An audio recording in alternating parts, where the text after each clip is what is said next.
Oi, bom dia, boa tarde, boa noite. Eu sou o acadêmico de medicina André Francisquini da Silva e vou apresentar agora o trabalho de conclusão de iniciação científica 4 do professor Antônio José Grande. E foi escolhida uma revisão sistemática, né? Dressings and Topical Agents for Preventing Pressure Ulcers. Foi retirado da Cochrane. E vamos iniciar então fazendo uma pequena introdução sobre úlcera por pressão. Elas também são conhecidas como escarras ou úlcera de decúbito. São feridas que surgem na pele e nos tecidos subjacentes devido a essa pressão prolongada sobre a área do corpo. Então elas vão ocorrer principalmente em locais onde os ossos eles estão mais próximos à pele, como calcanhar, quadril, ombro, cotovelo, região sacral. Basicamente, essa compressão contínua ali dos vasos sanguíneos reduz o fluxo de sangue e diminui o fornecimento de oxigênio e nutrientes aos tecidos.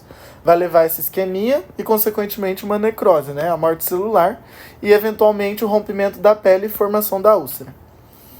Os fatores de risco associados seria a imobilidade, então pessoas acamadas, né? Perda de sensibilidade, desnutrição, umidade, idade avançada. Para prevenção, a gente tem mudança de posição frequente, então pessoas acamadas sempre tem que fazer a rotação ali, usar colchões e almofadas especiais para distribuir melhor o peso, manter a pele limpa e seca, alimentação adequada, rica em proteínas, vitaminas e minerais. Com isso, um grupo de pesquisador foi lá e fez uma revisão sistemática. A revisão sistemática é um estudo que possui um alto grau de evidência científica e eles reduziram vários ensaios clínicos randomizados, então, para poder avaliar. Avaliar o quê? Então, o objetivo que a gente tem seria avaliar a eficácia de curativos e agentes tópicos na prevenção de úlceras por pressão em indivíduos de todas as idades, sem úlceras pré-existentes, mas com risco de desenvolvê-las em qualquer cenário de cuidado de saúde. O pico, né? O pico que é a população. Então, a população é indivíduos em risco de desenvolver úlceras por pressão. A intervenção seriam os curativos e agentes tópicos, como cremes, loções, óleos, né? O comparador seria sem o curativo ou um outro agente tópico, então foi feitas comparações entre si, como ácidos graxos comparados a outro agente tópico, e assim vai. Desfechos, a incidência de úlceras por pressão, eventos adversos e estágios das úlceras. A seleção ali, critérios de inclusão, foi ensaios clínicos randomizados com pessoas em risco de desenvolver úlceras. Foram incluídos estudos de qualquer contextos clínicos, não houve restrição quanto à data de publicação, idioma ou local de tratamento. Por que escolheram ensaios clínicos randomizados? Basicamente porque os ensaios clínicos randomizados eles são amplamente considerados padrão ouro para avaliação de eficácia de intervenção médica. Como vai ser feita uma comparação, uma intervenção médica para ver se algo vai dar resultado, eles acabam minimizando ali risco de viés, controle de variável e assim vai. São bons métodos de padronização de comparação, né? Então, na metodologia, foi realizada uma busca em várias bases de dados, como o Cochrane Woods Specialized Register ou a Central Register of Controlled Trials, a Medline OVD, Embase OVD e a Sinoplus também, né? E como já foi falado, não teve restrição de data, nem nada, não teve muita restrição para selecionar em todas essas bases de dados até novembro de 2022. Então os dados foram analisados usando procedimentos padrão da Cochrane e a análise incluiu 51 estudos com 13.303 participantes. A análise principal ali envolveu 13 comparações. A principal, embora no total deu 18 comparações, entre diferentes tipos de curativo e agentes tópicos. Ocorreram 3 momentos de busca. A busca original com 19 ensaios, incluíram 9 na revisão daí. Depois, no segundo momento, foram 496 e 6 foram incluídos. E na terceira busca foram 1.306 registros e 33 foram incluídos, somando no total 51 ensaios. Eles não especificam muito bem a exclusão do porquê que foram excluídos, só a mesma inclusão do que era necessário para eles incluírem ali, que foi o que eu falei. Então, basicamente é isso. Aí, como já foi falado, então, essas inclusões eram o tipo de participante que deveria saber.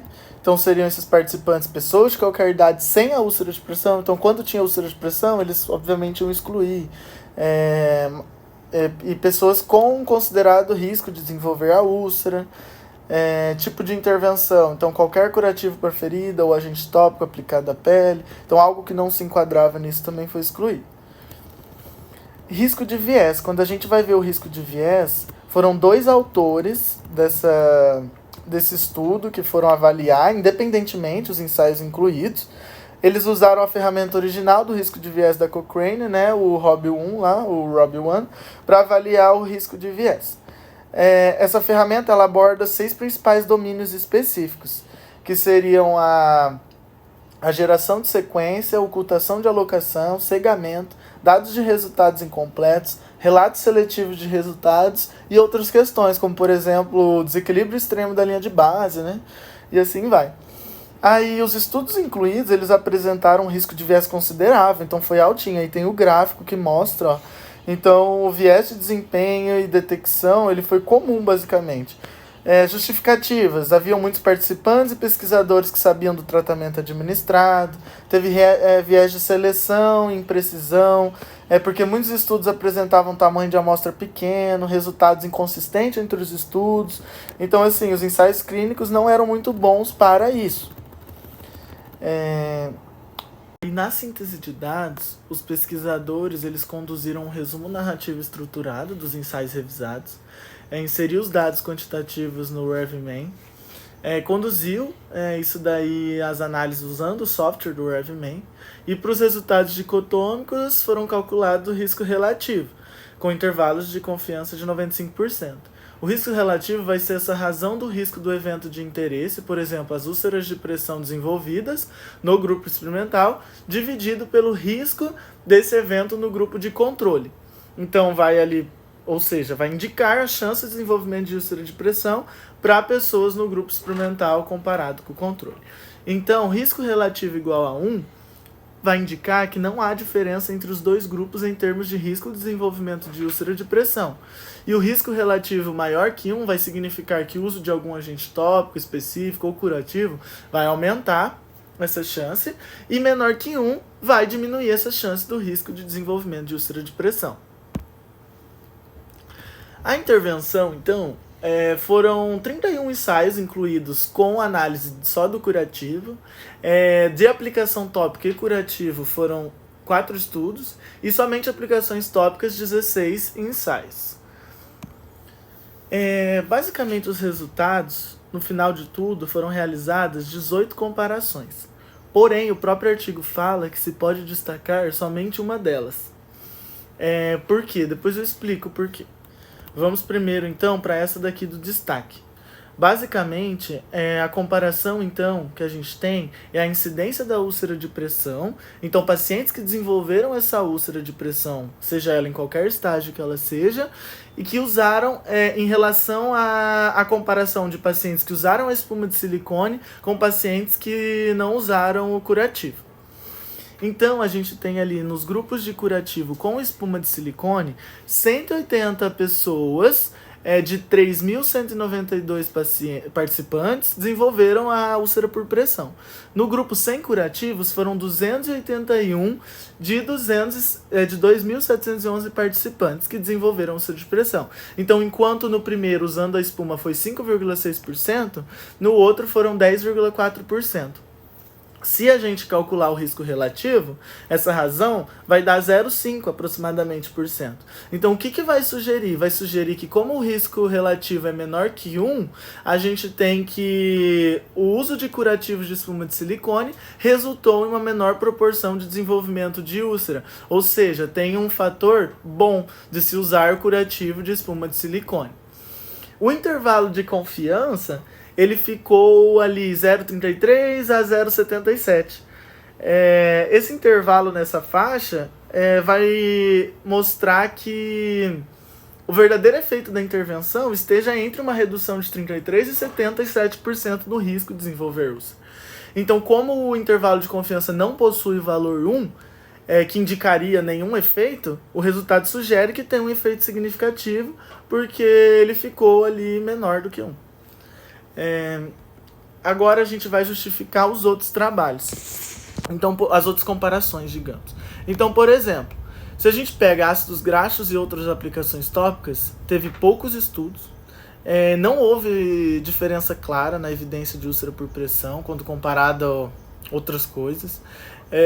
Agentes tópicos ativos versus placebo ali, que era o controle, não teve diferença, não mostrou redução significativa, então a comparação não funcionou.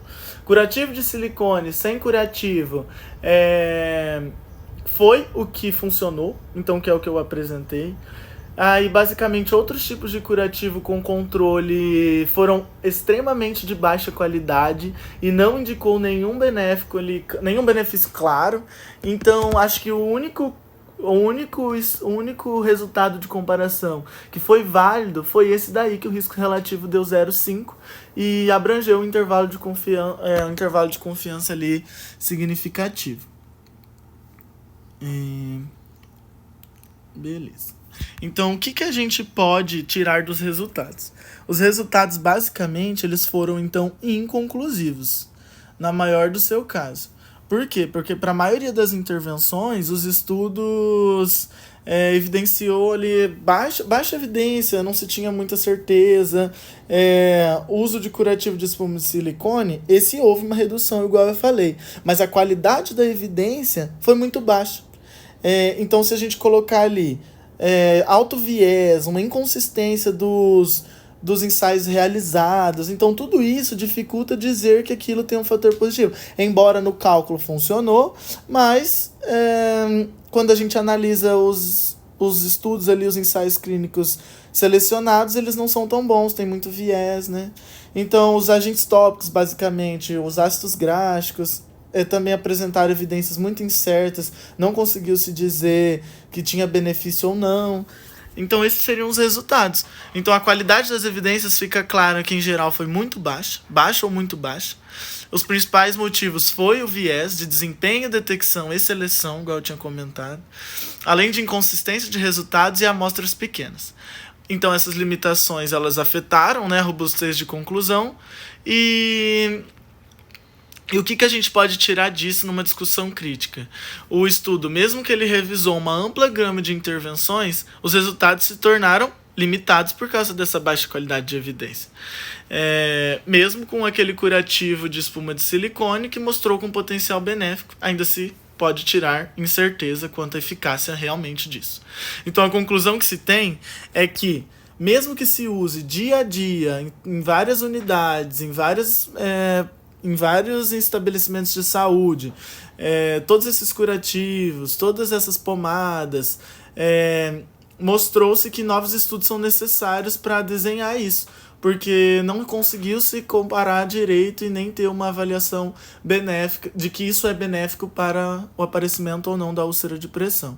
Então é necessário sim recomendação de mais seguras para a prática clínica. Então tem que se avaliar essa intervenção novamente e tem que se fazer um outro estudo, porque ficou claro que o que tem até agora tem baixa evidência. E é isso. Agradeço a atenção e esse foi o trabalho de conclusão.